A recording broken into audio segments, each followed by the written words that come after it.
Any advice of how and where we can find custodians that can do that? Yeah, I think this is, if you just basically go on Google and search for self-directed IRA custodians, you'll find tons of them, right? It's not like they don't exist. It's just like you probably have never heard of it or you've never searched for them. We have worked with a few ourselves too. I know you and I have in our ecosystem, they're the same names that keep popping up. That does not mean they're the only ones, right? There's Equity Trust, there's IRA Club, there's Kingdom Trust, there's Rocket Dollar. There's a lot. The list is on and on and on, right?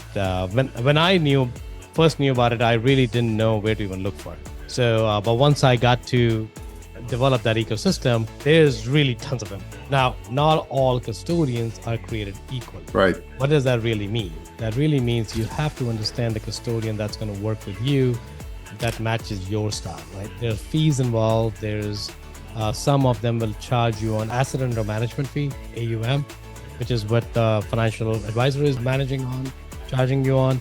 Some of them will have a flat fee. Some of them have no exit fee. Some of them have exit fee.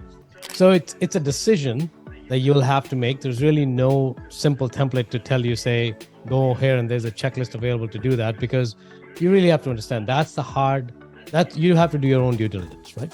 Right. And of course, if you happen to run into something that you have questions for, I think Tudor and I, we can help you figure out if you have looked through the two custodians the same way, right? If there are hidden fees, if there are things that you need to pay attention to. We've worked with several now, so we kind of know what to look for in a custodian.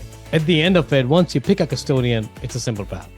Picking the custodian is probably the hardest path after you making a decision on what you want to invest in. Now, there are two ways to go about it.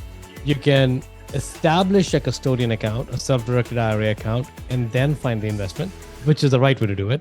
So you're not running out of time when you pick the right investment. The other option is, of course, to find an investment. Let's say Tudor and I have a syndication deal. You like that deal. Now you want to move forward. Now you don't have the money in cash somewhere else, but you have money sitting in your IRA, which you like to deploy in some other purpose, right?